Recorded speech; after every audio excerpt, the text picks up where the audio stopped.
of the word existentialist, the bare truths of existence, human life, human consciousness, about the nature of life around us, the nature of this world. These are existential questions. Who am I? Huh? Why does my mind function the way it does? What is the nature of my soul, consciousness? What is the nature of my mind? What is the nature of this reality spread out before me? These are existential questions. They are not psychological questions, please see. We must distinguish between the two. Psychological question means what is happening in my mind. Why am I thinking like this? Why are my feelings like this? These are psychological questions. But here the entire discussion is existential. So the requirement for this kind of a discussion to become real is you must empty mind. If I have too many psychological things going, I will not grasp Upanishad. This is the fundamental need of the Upanishad. See, if you go traditionally, they will say sadhan chatushta is required for study of Upanishad. Vivek, Vairagya, Shat Sampati, Mumukshutvam. You may be knowing these are all important disciplines, philosophical discernment, discrimination, and then Vairagya, some amount of detachment from the world, and all good qualities, ability to concentrate, sense control, all this is required to come to this knowledge. Essential thing is mind must be prepared. And mumukshutvam should be there, which means I have a very high existential goal. I want liberation of my mind, not just more and more experience. This is the precondition. Because this world is a world of experience, you should know. When we come into this world and get our education and go into our career, all we are asking for is better and better experience of life. Better experiences should come into our life. This is all we are asking for.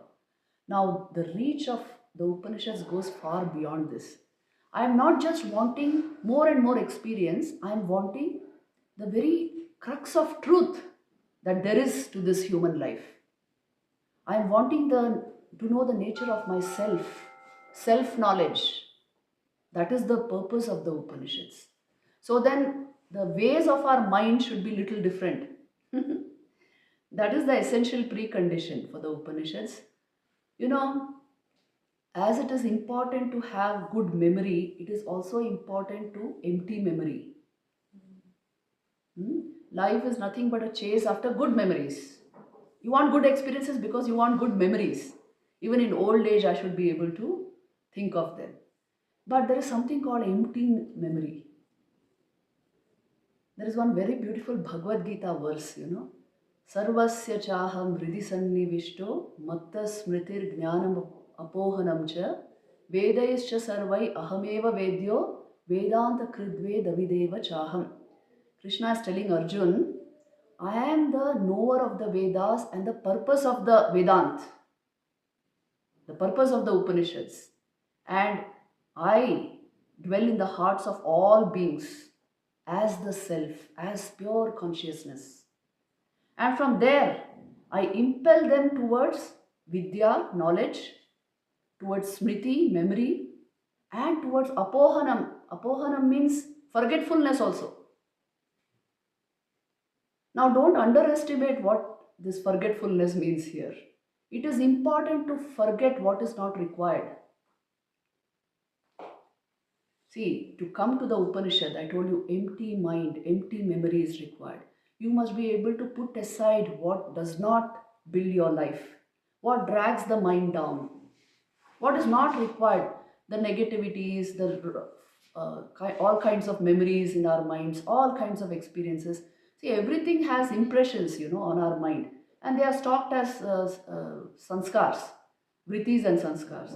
So a little you must be able to forget them. The really wise are not those who have had only the best experiences, but who have forgotten the not so good experiences of life. And the really stupid are those who will cling to even the small negative experience which can come into a human life, and they make it big.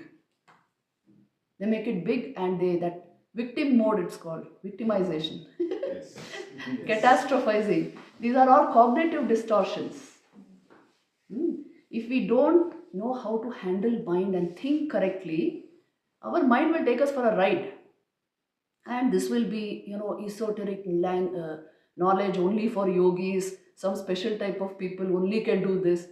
See, we have all these ideas in our culture, but you should understand, special type of people are not required for this. Special minds are required. A mind which can forget, a mind which can remove any negativity from itself, which does not pay attention to the wrong things of life, which is bursting with energy, positive energy, and which is focused.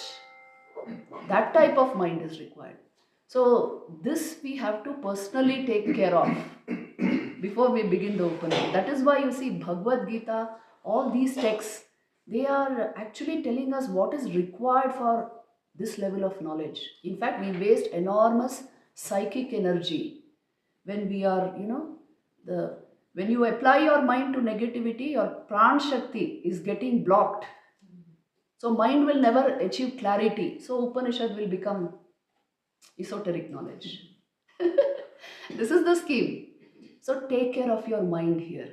Just forget what is not required and put your attention only on here. It's all devotion, scriptural study, meditation. Because here we are in nature. Nature itself gives all that is required if we only remain still.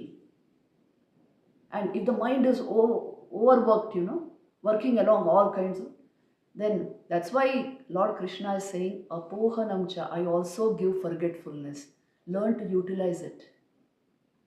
Shake off what is not required, retain only what is required, then at once the Upanishad will appear very real.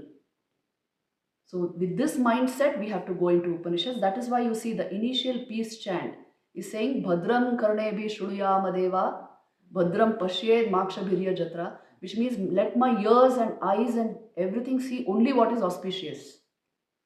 May my mind not go towards what is inauspicious. And may whatever I do be pleasing to the gods. See, our life energy, only if it is, used in the service of the divine, it has meaning. Otherwise, it has any meaning? No. It will, the vital energy within us, pranic energy, which is nothing but Shakti. It is the individual, you can say, the personal aspect of Shakti, the divine Shakti manifesting in this world. In our own system, she manifests as Pran. If that is not working properly, you are not going to, you will not be able to worship the Divine Mother. So keep this Pran Shakti well regulated, without blocks, flowing freely, happily in your system. You will see mind will remain clear, pure, concentrated. And unessentials are forgotten.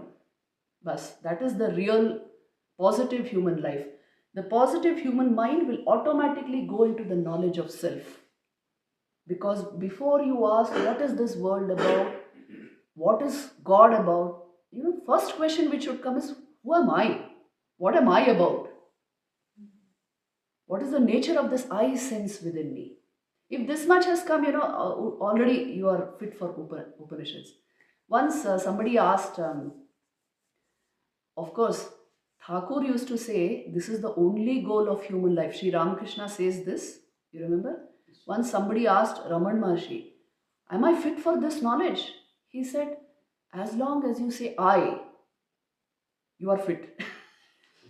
Yes. When you say I, the import of the I is the self. So if you are using the word I, Amiachi, I am, who am I, anything you use I with, you couple I with, that means self-consciousness is there. Now you penetrate into what is consciousness. That's all they are saying. Hope you enjoyed the video. Do stay tuned to Devakshar, like and share our videos. Comment and let us know your opinion about the videos. Thank you so much for joining us.